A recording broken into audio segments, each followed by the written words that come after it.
Here is a video that will be helpful to someone who lives in a single-story house. The information in this video will not apply to a two-story house because you're not allowed to wet vent between floors. And I'm really not going to go into the detail on wet venting in this video. However, I am going to show you how you can connect a sink to a vent. And this could be a laundry unit or a sink in your kitchen. You might want to put two sinks in. You might want to have a sink on the outside. So anywhere you have a drain and a vent line, you're probably going to be able to use the methods I'm going to show you in this video. Now, with that said, let's go ahead and throw in my disclaimer here, and that would be to check with your local building department if you have one to verify the information in this video. And again, that is helpful when you watch any video or get any information in books or on the internet. I can't stress that enough. And for those of you who get sick and tired of hearing that in my videos, what can I say? Except for let's go ahead and get started. So here we have a toilet that drains into a 3-inch line. And if you need more information on this, I will put a link here to provide you with an idea of what the drain lines would look like under the concrete slab. However, I won't be showing you that in this video because you're not going to be able to see it at your house. So let's just go ahead and focus on the fact that we are going to have drain lines and vents for those drain lines. And since we are allowed to connect drain lines to vents that will now become wet vents, then of course this is the method we will be using to connect our new sink drain line to this existing vent here. And that will look something like this. And all we're going to need to do will be to modify the plumbing, install a santee with an 1.5 inch line coming out so that we can hook up the trap and of course our sink, which will now be acting as a vent for air and a drain for water in this section here. And we can always raise or lower the santee, place it wherever it needs to be. However, we're probably not going to need to raise it too far off the ground. And of course, I wanted to provide you with an idea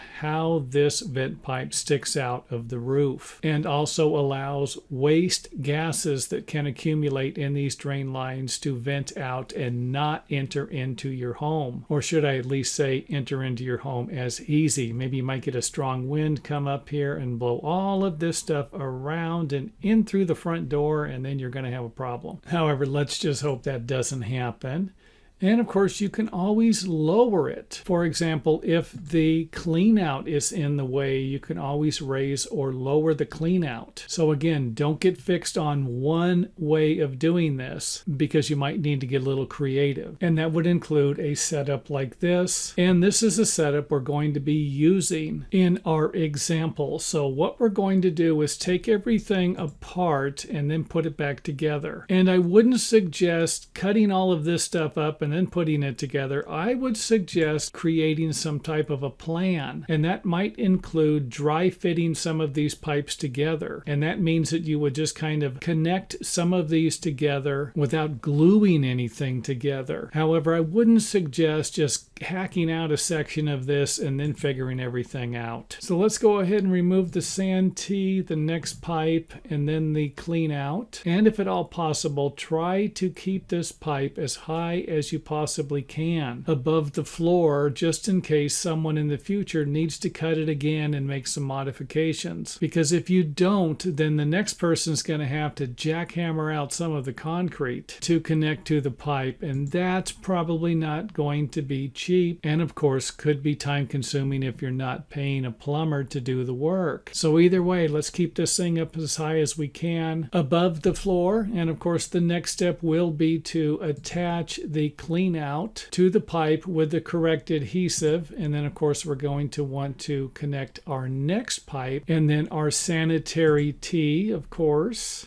And then we can pull our vent pipe down if we pushed it up and cut it correctly. And if you can't move this pipe up, then you're going to need to cut it somewhere and then glue a small piece of pipe into this section and then use a rubber coupling to connect these two sections of the pipe together. However, in our example, we were able to push the pipe up and pull it back down and save us a little bit of time so that we could install our new sink. However, what are you going to do if the sink needs to be moved over to the right just a little bit or even a lot? And if that's what you need to do, you can simply rotate the sanitary tee. And of course, you wouldn't need to rotate the clean out. Keep that one straight. However, you can rotate the sanitary tee so that you can line the sink up and keep the drain line as straight as possible. And of course, if we needed to move it to the other side, all we would need to do is reposition the sanitary tee accordingly. And if I needed to extend it up to 3.5 feet with an 1.5 inch drain line sloping at 1/4 of an inch per foot towards the sanitary tee, then we can probably do that without any problems. And if we wanted to move it over a little bit, we could always use a setup like this. And again, 3.5 feet is the maximum coming off of the sanitary tee. However, if you could get a 2-inch drain line on here, you could go up to 5 feet.